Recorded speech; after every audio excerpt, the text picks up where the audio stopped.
आज खुशी का दिन है। हाँ, ये चंदन के रंग का पहनिए, शुभ है। ये देखिए।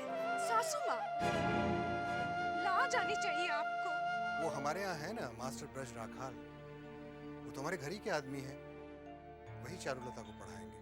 अगर चारुलता पढ़ सकती है और किसी को कोई एतराज नहीं, तो फिर मैं भी शिक्षा ले सकती हूँ। अरे भूतनाथ बाबू, आप कैसे हो रतन? जी अच्छा हूँ। रतन कौन है? भूतनाथ बाबू आए हैं।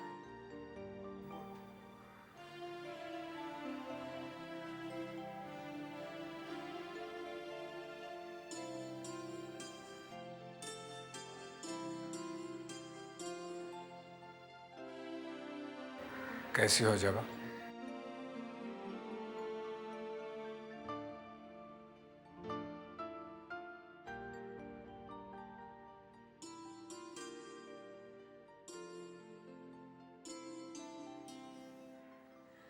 क्या बात है जबा? मुझे आपसे ये उम्मीद नहीं थी। मैं समझा नहीं। आइए मेरे साथ।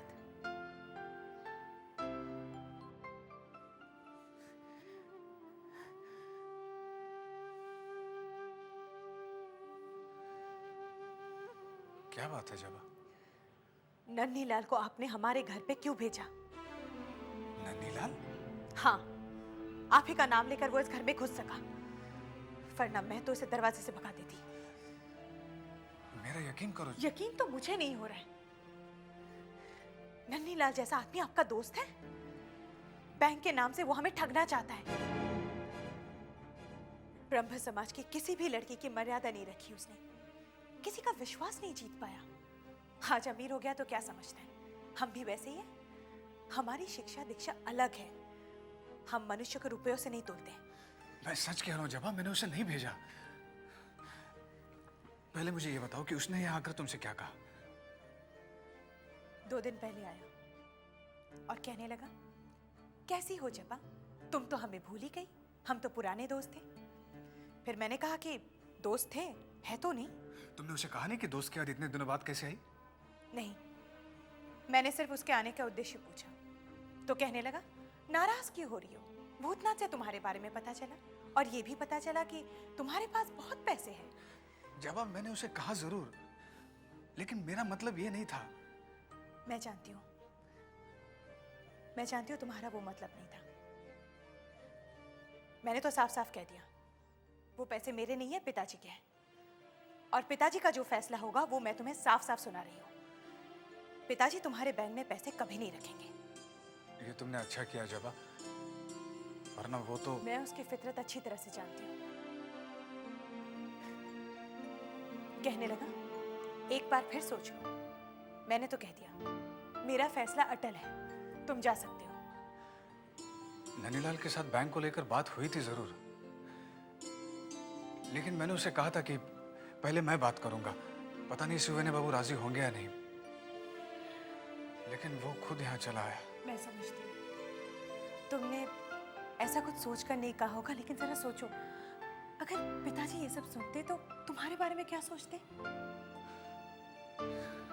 जबा, मैं बहुत शर्मिंदा हूँ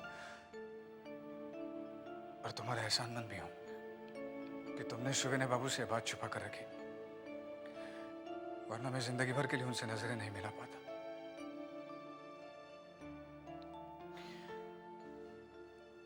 जबा, हो सके तो मुझे माफ कर देना।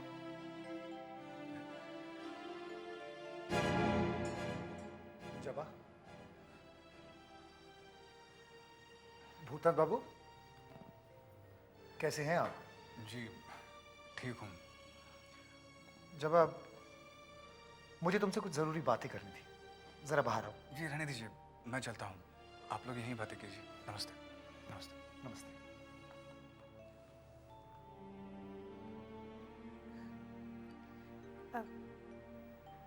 आप कुछ कहना चाहते थे? हाँ जबा, वो जबा, माँ ने कहा है शादी का अगले महीने बहुत अच्छा मुहूर्त है। वैसे सुविनय बाबू से भी मैंने बात कर ली है, उन्होंने इजाजत दे दी है, वो बहुत खुश है। बस तुम्हारी इजाजत चाहता हूं।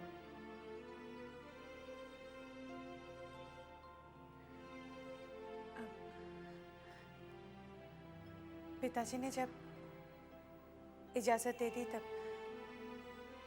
मैं क्या कह सकती हूँ। पिताजी की खुशी में ही जो सड़क है ना, यहीं से गुजरेगा नया लाट का काफिला। और यहाँ से आते हुए जो काली मंदिर देख रहे हो, इस काली मंदिर से काफिला दाहिनी ओर मुड़ेगा। दाहिनी ओर मुड़ के इस रास्ते से होते हुए यहाँ से आके फिर यहाँ दाहिनी ओर मुड़ेगा और फिर बाएं जाके काफिला यहाँ आएगा। ये जो नया डाक बंगला है ना, नया लाट यहीं आकर ठहरेगा। अब काफिला चूंकि यहाँ से गुजरेगा इस काली मंदिर के पास से, तो शिव प्रसाद तुम ये जो मीनार है ना, इस मीनार के दरवाजे के पास यहाँ छिपे रहो और काफिला नजर आते ही तुम इशारा करोगे कोयल की आवाज़ में, और वो इशारा होगा निवारण के लिए।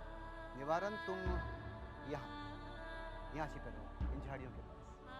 इशारा पाते ही तुम चौकन्ने हो जाओ, ठीक है ना? जी भैया। क्यों कदम, ठीक है ना? काफिले को यहाँ से यहाँ आने में कम से कम 5 मिनट लगेंगे। निवारण, काफिला यहाँ आते ही तुम बॉम्ब सीधे लाट की मोटर गाड़ी पर फेंकोगे। जी भैया। और उसके बाद पीछे की ओर भागो इस रास्ते। यहाँ इस मोड़ पर एक घोड़ा गाड़ी तैयार खड़ी रहेगी जिसमें ब्रजेश और राकेश मौजूद रहेंगे। उसके बाद क्या करना है तुम्हें अच्छी तरह से।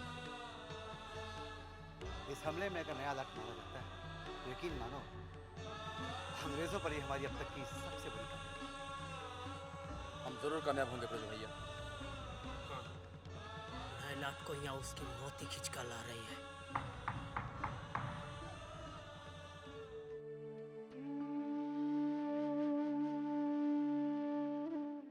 क्या बात है? बेटी की याद सता रही है। देखिए ना, जिस बेटी को हम अपना समझकर पालते हैं, एक पल में पराई हो जाती है। इसमें हम कर भी क्या सकते हैं? यही तो दस्तूर है।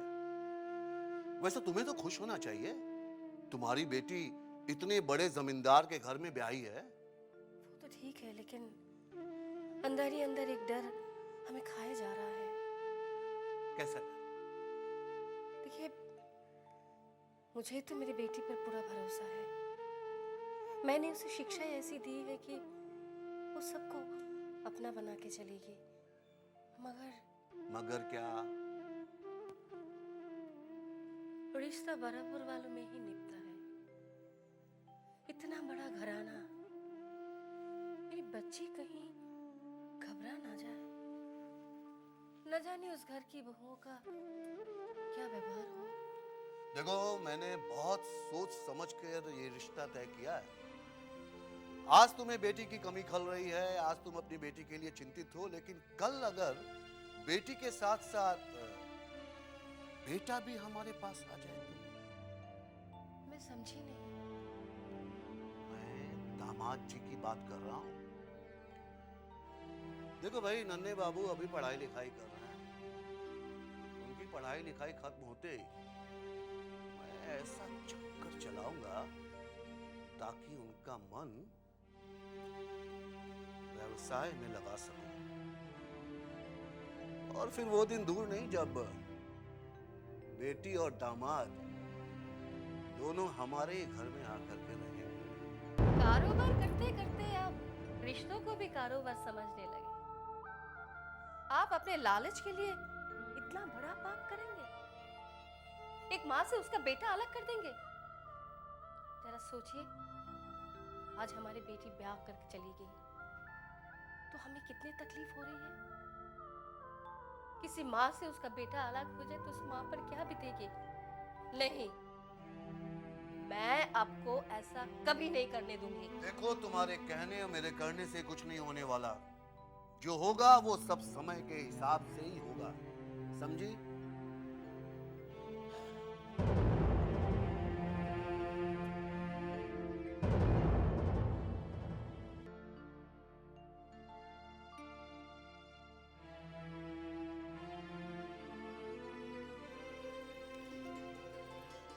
प्रणाम मजले बाबू। मुझे खबर मिली थी कि आपने मुझे बुलाया है, अरे आइए आइए। लेकिन क्षमा करिए मुझे आने में थोड़ी देरी हुई। नहीं नहीं कोई बात नहीं, बैठिए। जी धन्यवाद। कहिए कैसे याद किया आपने मुझे? काम तो बाद में होता रहेगा ब्रिज बाबू, पहले चाय लीजिए, नाश्ता लीजिए। अरे लोचन, जी नहीं ठीक है। बताइए ना कैसे याद किया आपने मुझे? काम ऐसा था कि ये जो हमारी नई बहू है ना चारुलता, इसको थोड़े तौर तरीके सिखाने हैं। सीख जिसे कहते हैं, शिक्षा, और वो सिर्फ आप ही दे सकते हैं। जी ये तो बड़ी खुशी की बात है। मुझे भी मुफ्त की तनख्वाह लेने में बहुत बुरा लगता था। ऐसा क्यों समझते हैं आप?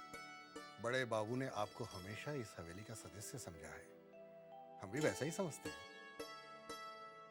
ये तो आप लोगों का बड़प्पन है मजली बाबू कि आप लोग मुझे इतना सम्मान देते हैं, वरना बस नई बहू को इस हवेली के लायक बना दीजिए। उसको बड़ों का अदब करना सीखना है, आदर करना जानना है, हवेली के तौर तरीकों से वाकिफ होना है, और ये सीख सिर्फ शिक्षा से मिलती है, और ये शिक्षा सिर्फ आप ही दे सकते हैं। बहुत अच्छी बात है, ये तो बड़ी खुशी की बात है। मैं आज शाम को ही आ जाऊंगा, तो मजले बाबू अब मुझे अनुमति दें। नहीं, चाय नाश्ता लेके जाइए। नहीं फिर कभी, मैं जरा जल्दी में हूँ। प्रणाम।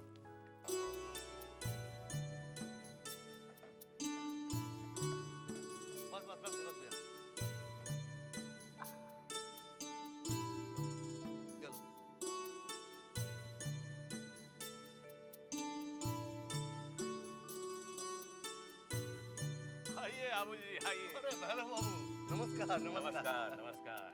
मैं क्या देख रहा हूँ हाँ? न मोटर गाड़ी न बग्घी, सीधे हाथ रिक्शे से। ट्राम से आया? हाँ, ट्राम से आया और स्टेशन से फिर रिक्शा कर लिया। रिक्शा कितने पैसे लगे? यहाँ तक आने में 3 पैसे खर्च हो गए, और अगर मोटर गाड़ी से आता तो 10 पैसे तो पेट्रोल के ही लग जाते। चलिए 7 पैसे तो बच गए। बात 7 पैसे बचाने की नहीं है दत्त बाबू, बात है इज्जत की। आप देखिए अब कितनी परेशानी होती होगी ट्राम में सफर करने से, नहीं?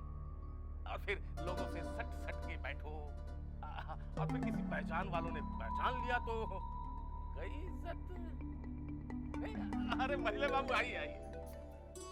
नमस्कार मजले बाबू। कहिए भैरव बाबू, क्या बातें हो रही थी?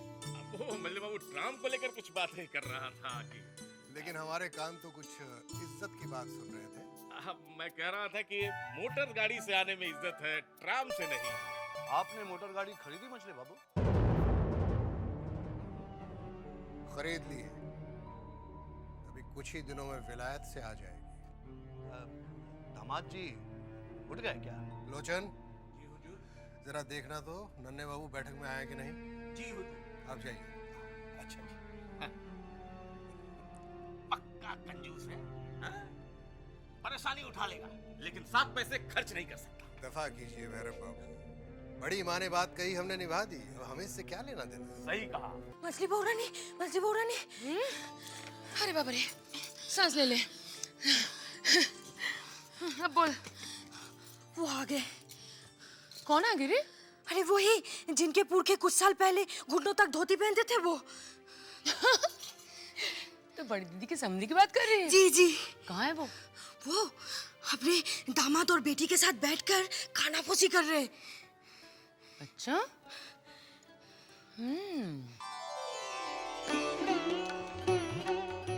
नहीं दुल्हन, आप और यहाँ कुछ चाहिए आपको?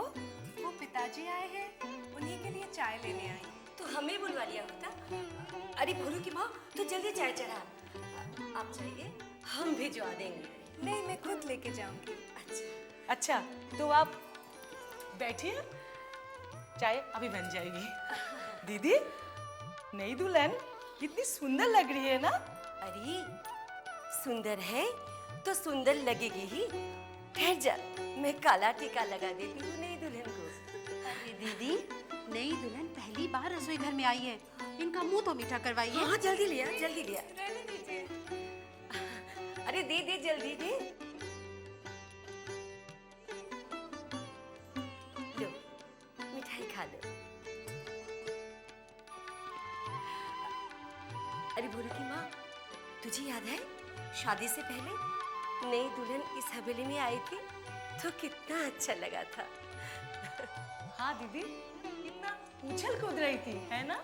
यहाँ से वहां तक पूरे हवेली में दौड़ रही थी।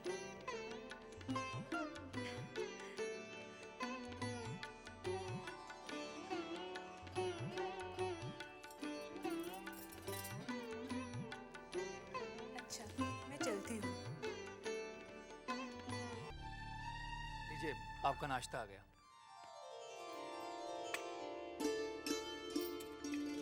लीजिए पिताजी।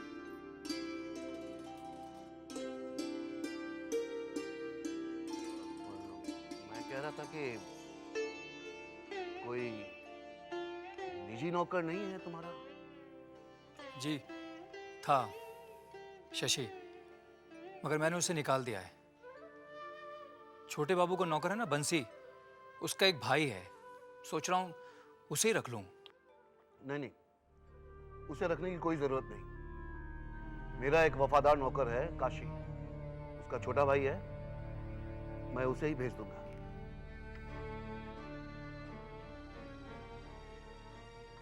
क्या बात है बेटी? जब से आया हूं जमीन आसमान का अंतर देख रहा हूं तुम्हें। पहले तुम कितनी चंचल थी, हंसती बोलती थी हमेशा, लेकिन अब तो देख रहा हूं कि बिल्कुल ही गंभीर हो गई। पिताजी, कल तक मैं आपकी बेटी थी, मगर आज इस घर की बहू हूँ। वाह, शादी के फौरन बाद इतना परिवर्तन? शादी के बाद हर लड़की की जिंदगी में परिवर्तन आता है, किसी के कम, किसी के ज्यादा।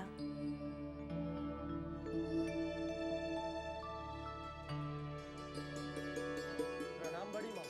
हाँ हाँ ठीक है। ये कौन है तेरे साथ?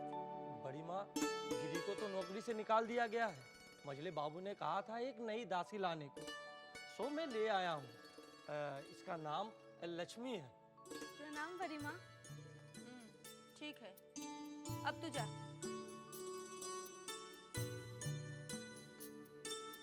बेटी ने तुझे हवेली के तौर तरीके बता दिए हैं या मैं बताऊं? बता दिए। एक बात अच्छी तरह से सुन ले, मुझे गंदगी जरा भी पसंद नहीं, और दिन में 4-4 बार मेरा कमरा साफ करना पड़ेगा। अरे मुझसे दूर ही रहना। कोई मुझे छू जाए तो मुझे 64 बार हाथ धोना पड़ेगा। ध्यान रखोगी बड़ी माँ? हाँ, मेरी सेवा करने के साथ साथ मेरे बेटे नन्हे की भी सेवा करनी होगी। जी। और तेरी तनख्वाह उतनी होगी जितनी पहले वाली दासी को मिलती थी। उसे कितनी मिलती थी? महावर 5 रुपया। जी मुझे मंजूर है।